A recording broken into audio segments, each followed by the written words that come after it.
Xin chào mọi người, mình là Linh. Đây là chiếc video cuối cùng của năm 2021, cũng là video kỷ niệm góc vườn nhỏ của Linh đã được hơn 90.000 bạn quan tâm. Mình chưa bao giờ nghĩ rằng sẽ có một ngày những chia sẻ mỗi thứ một xíu của mình lại nhận được nhiều sự ủng hộ đến như thế. Thật sự cảm ơn mọi người rất nhiều. Ngày cuối cùng năm 2021 của mọi người như thế nào? Có lẽ là vì thời tiết Hà Nội mấy ngày nay rất là kỳ cục, nên là đến tận sáng ngày hôm nay thì Linh vẫn cảm thấy mình không có chút sức lực nào cả. I felt weird though. Like I'd never be cheerful again. Mà không biết là khi theo dõi các video của Linh thì mọi người có nghĩ là mình học rất là giỏi hay là mình là một đứa luôn vui vẻ tích cực hay không? Thật ra thì cả hai điều này đều không đúng đâu mọi người ạ. Khoe với mọi người điểm thi chất lượng năm lớp 11 của Linh nhé. Mình là đứa duy nhất có điểm thi dưới trung bình, nhưng mà tên vẫn nằm ở mặt trước của danh sách đấy. Tờ giấy này có tên của 91 bạn học sinh chuyên sinh, và 2/3 trong số này thì bây giờ đều đã là các bác sĩ và dược sĩ rồi. Những bạn còn lại đều thành công theo cách riêng của mình. Chỉ có Linh là không có thành tích gì nổi bật thôi. Từ khi mình còn rất nhỏ thì mẹ Linh đã luôn nghiêm khắc với việc học của mình. Và nếu mà mình được 9 điểm thì mẹ sẽ hỏi ở lớp có bạn nào được 10 không? Còn khi mình được 10 thì mẹ sẽ lại hỏi là thế ở lớp có bao nhiêu bạn cũng được 10? Lâu dần thì Linh tự tạo cho bản thân rất nhiều áp lực.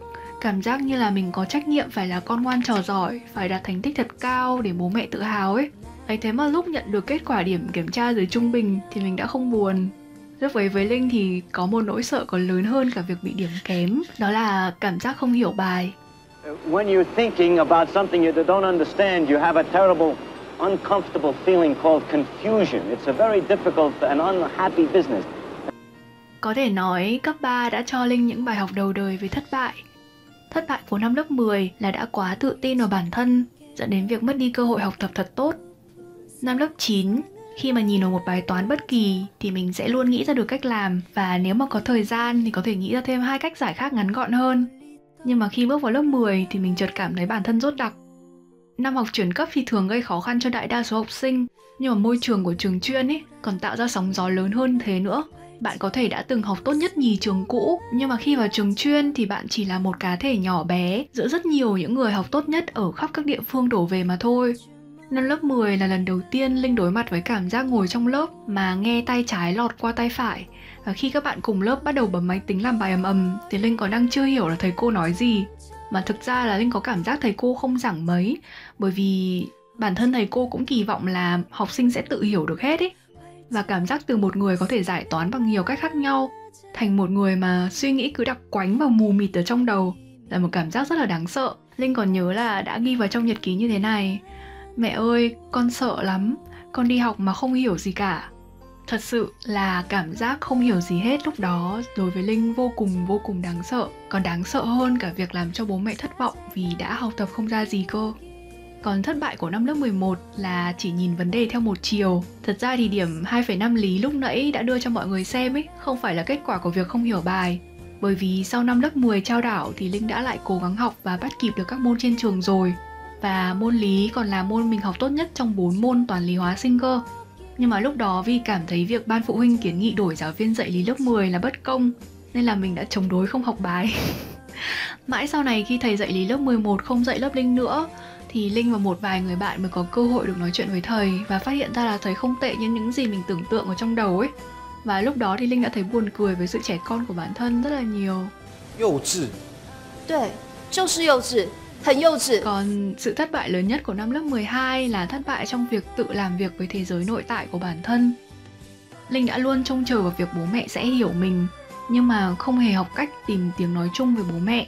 Bởi vì chừng ấy năm đi học thì mình chưa bao giờ gặp khó khăn với bài vở, nên là không biết cách phải mở lời tìm kiếm sự giúp đỡ như thế nào.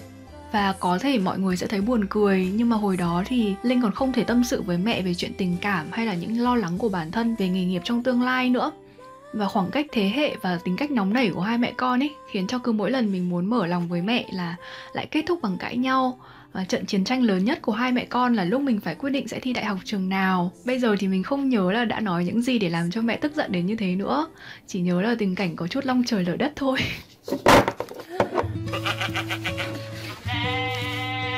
Sau này khi tốt nghiệp cấp 3 và lên đại học, rồi tốt nghiệp đại học và đi học thạc sĩ, thì Linh đã lại nhiều lần vấp ngã.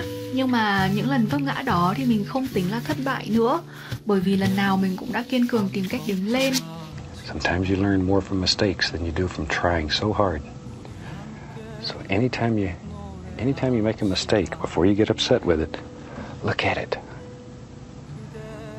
Sometimes those mistakes turn into be the best learning devices we have.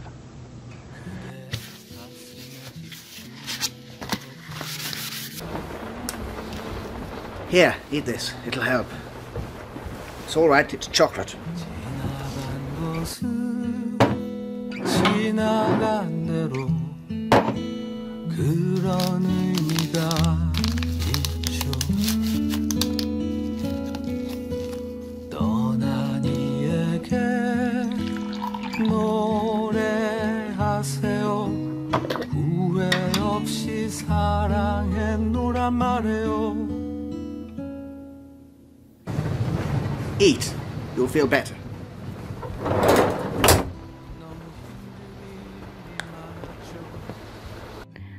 Trong thời gian 8 năm đi dạy tiếng Anh thì câu hỏi mà mình hay nhận được nhiều nhất là làm thế nào để duy trì được động lực.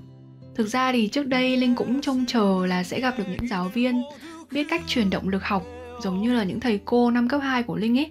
Nhưng mà sau này Linh mới nhận ra là động lực đến từ bên ngoài, giống như là cây nến mình cầm trên tay, chỉ cần gió lớn một chút là vụt tắt.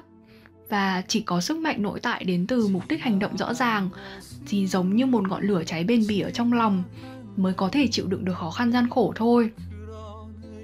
Vậy làm thế nào để có được sức mạnh nội tại đây? Mọi người có để ý thấy là khi mình học giỏi một môn nào đó, mình hiểu môn học đó rất rõ không? Thật ra đó là một vòng tròn khép kín, bắt đầu từ việc mình cố gắng học một môn học dù gặp phải lực cản kiến thức rất là lớn. Và sau những cố gắng ban đầu này thì mình có được những thành quả đầu tiên. Và những thành quả này lại thôi thúc mình tìm hiểu thêm, học hỏi thêm. Và càng tìm hiểu, càng học hỏi thì mình lại càng hiểu rõ về môn học. Và càng hiểu rõ về môn học thì mình sẽ lại càng có thành tích tốt. Và cứ như thế chúng mình giỏi một môn nào đấy từ lúc nào không hay. Thì thật ra khó khăn lớn nhất chính là giai đoạn đầu tiên khi mình bắt tay vào cày cuốc và cố gắng vượt qua nỗi sợ không hiểu gì cả. Và phải kiên nhẫn đợi đến lúc có những thành quả đầu tiên thôi. Linh đã nhận ra điều này khi mình cố gắng tự học các môn học khác nhau, đặc biệt là quá trình tự học tiếng Anh mà Linh đã kể trong video bàn về ngữ pháp ấy. I think probably nothing will teach you more than just experimenting. Do as many different things as you have the nerve to do. Shoo, just go for it. There. Có bạn nói là bạn ấy thấy những chia sẻ của Linh về việc học rất là thật thà. Mọi người nghĩ thử xem, một người tự dùng chính đôi tay của mình để leo lên từ đáy giếng, tận mắt nhìn thấy bầu trời rộng lớn và nhận ra hiểu biết của bản thân mình nhỏ bé đến thế nào, liệu có thể không thật thà được sao? Linh cảm thấy rằng khi thế giới của mình rộng lớn hơn thì sự sợ hãi, đau buồn và những cảm giác tiêu cực sẽ không còn đáng sợ nữa. Chúng vẫn sẽ ở đó, là một phần của Linh. Nhưng bởi vì mình đã cố gắng hết sức để mở rộng thế giới xung quanh, để đi nhiều nơi, gặp nhiều người, trải nghiệm nhiều điều, nên là bây giờ mình sẽ không còn cảm thấy chúng đáng sợ nữa. Những thất bại mà mình đã gặp trong thời gian qua cũng giúp mình trở thành một người biết lắng nghe và biết cảm thông hơn. Linh đã hiểu ra rằng cùng một việc nhưng những người khác nhau sẽ có mức độ chịu đựng khác nhau. Cho nên Linh luôn tự dặn bản thân là đừng vì hoàn cảnh của người khác mà xem nhẹ nỗi buồn của họ. Nhưng đồng thời mình cũng nhắc nhở bản thân là tuyệt đối đừng vì những khó khăn của người khác mà xem nhẹ nỗi buồn của mình. Nếu cảm thấy mệt mỏi hay là khó khăn quá thì mình có quyền nghỉ ngơi. Và nếu không tự giải quyết được thì hãy tìm đến những người yêu thương mình. Tìm kiếm sự giúp đỡ không phải là yếu đuối, mà là biểu hiện của sự trưởng thành và mạnh mẽ. Kênh YouTube này được lập ra vì ban đầu mình muốn giúp đỡ một cô bé học trò cũ. Còn bây giờ thì Linh muốn dùng những video mà mình làm ra để ghi lại hành trình trưởng thành và trở nên mạnh mẽ hơn, hiểu biết hơn của bản thân. Linh muốn mình có thể trở thành một điểm chạm tích cực trên hành trình của mọi người, để nếu mà bạn tình cờ gặp được video của Linh lúc bạn đang buồn phiền, chán nản hay thiếu động lực, thì những câu chuyện mà Linh chia sẻ sẽ truyền thêm cho các bạn sức mạnh để đi tiếp. Đầu video thì mình có nói là thật ra mình không học giỏi, cũng không phải là một đứa suy nghĩ tích cực. Nhưng mà mọi người biết không, thời gian qua Linh đã không ngừng cố gắng để đến bây giờ mình có thể nói rằng 2 ưu điểm lớn nhất của bản thân chính là không sợ học và có thể đứng lên sau những lần vấp ngã. Linh nghĩ như vậy cũng được coi là một chút thành công ha. Hôm nay thì mình sẽ nghỉ ngơi thêm một chút rồi sẽ lại tiếp tục cố gắng. Mọi người cũng hãy như vậy nha. Hy vọng chiếc video này sẽ lan tỏa ánh sáng đến mọi người. Hẹn gặp lại mọi người trong video lần sau. Bye! 그러나 우리들 알지도 못하고 울지만 사랑은 아름다운 꽃결처럼 고운 그대 손을 잡고 밤하늘을 날아서 궁전으로 갈 수도 있어 궁전으로 갈 수도 있어 궁전으로 갈 수도 있어. The scar had not pained Harry for 19 years.